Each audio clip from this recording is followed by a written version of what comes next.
Your Excellency, John Dramani Mahama, President of the Republic of Ghana, Honorable Ministers, Ghana's High Commissioner to the UK, or as we say in Ghana, my sister, Her Excellency Sabazita Benson, distinguished business leaders, ladies and gentlemen, good morning. And I think the fact that you introduced me as Kwame means that some of the video posts that we put out in the Ghana High Commission, in the British High Commission in Ghana, have landed, but I need to correct that. But I'll give you the real name later. It's not Kwame.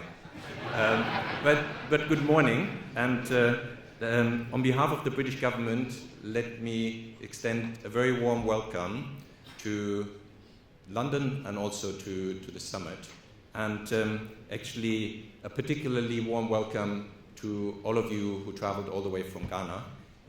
In the UK, we start every conversation by talking about the weather, and I hope you'll give us credit for having put on a good show in terms of London weather for you today.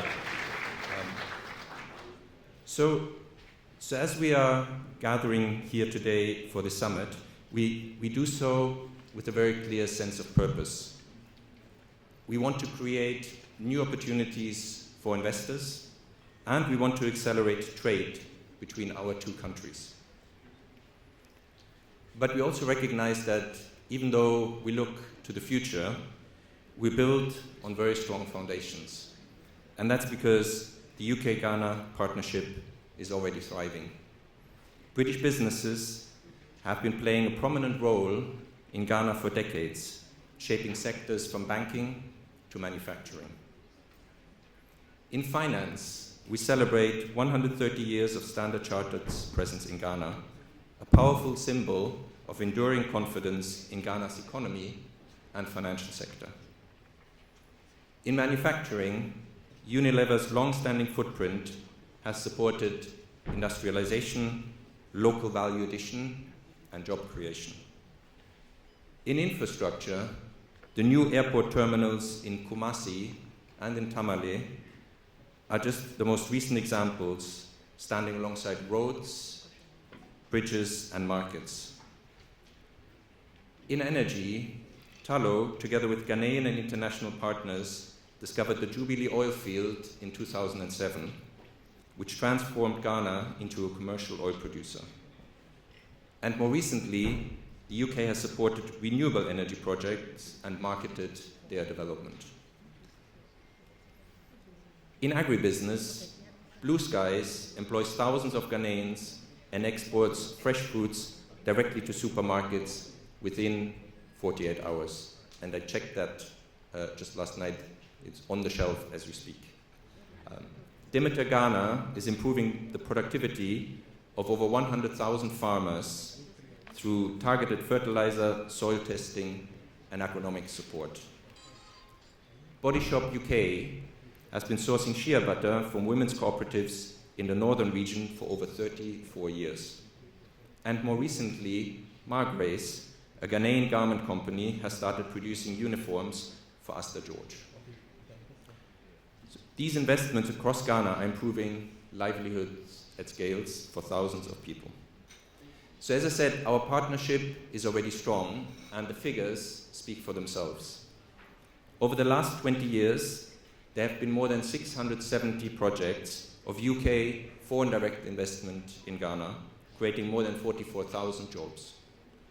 Last year, UK foreign direct investment to Ghana stood at £1.8 billion, and bilateral trade was £1.6 billion. But what matters today is not just what we've built so far, but what we will build together next. And we're hearing very clearly that Ghana is back and that Ghana is open for business.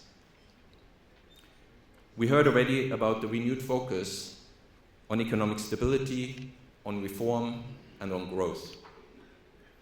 As outlined in Ghana's Big Push infrastructure, 24-hour economy, and accelerated export development strategies. But crucially, it's not just about strategies. There's now a pipeline of concrete investable projects, and those projects echo the ambitions of the UK's modern industrial strategy. So the question for all of us in this room, therefore, is simple. How do we turn those opportunities into realities? And we think that the UK's role in this is clear. First of all, we bring capital. We do so through British firms already present in Ghana or entering the market. And we do so through institutions like British International Investment, UK Export Finance, and the Private Infrastructure Development Group. These three organizations alone have investments of £500 million in Ghana. We also bring access to global markets, and we do so through the City of London and UK capital markets. A good example is Mere Plantation's upcoming listing on the London Stock Exchange of an £85 million UK-Ghana green fund to pump capital into green projects in Ghana. This listing, coupled with Rainforest Builder's $9 million forest restoration project in Ghana's Oti region, highlights the role that UK companies play in innovative capital mobilization. But clearly, capital is not enough. What matters is how we connect that capital to the right opportunities. And that is why the UK-Ghana Growth Partnership, which will be launched today, matters. It's not simply a statement of intent. It's a practical approach to connect Ghana's investment pipeline with UK and international capital and to move from conversations to delivery. And through this partnership, and through initiatives like the UK-backed Deal Room at this summit, which will highlight over £400 million of investment opportunities, we want to identify bankable projects and accelerate them towards financial closure. And this is not just about the future. We are already seeing the success of these initiatives in practice just as we start the summit. So today I'm pleased to announce that the UK-backed Private Infrastructure Development Group, PIDGE, is making its largest investment to date, a £101 million ship repair and dry docking facility at Takoradi Port.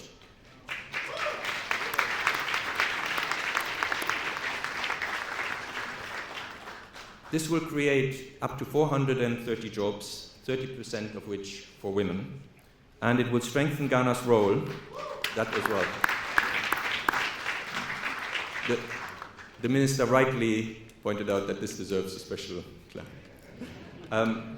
But also it will strengthen Ghana's role as a regional maritime hub. So I'd like to acknowledge PIDGE and Shipwright for their role in delivering this landmark project. Congratulations. Today, we are also launching the Green Project Preparation Facility with the Ghana Infrastructure Investment Fund to turn valuable ideas into investable, climate-focused projects. This will unlock up to 180 million in infrastructure deals that UK firms will participate in over the next 3 years. And please, can we also put our hands together for them? So these initiatives are significant steps in strengthening Ghana's infrastructure and in unlocking further investment by UK companies. But that is not all. UK exporters are expanding their presence in Ghana, bringing skills innovation and other expertise. The 4 million Eastwood Park and Mango Clicks Health Partnership is a great example. And we estimate that our transnational education and science and technology partnerships will generate over £61 million in UK exports and expertise over the next 3 years. So ladies and gentlemen, these are exactly the types of outcomes we want to achieve. Well-structured, investable projects that bring together Ghanaian ambition with UK and international capital and expertise. So let me end on this point. The next chapter of the UK-Ghana partnership will be defined by what we will deliver together, by the projects we develop and finance, by the businesses we grow, and by the jobs and prosperity we create in both countries. So this will require strong partnerships, and it will require a relentless focus on delivery. And on that, I pledge the UK government's full support. Thank you very much.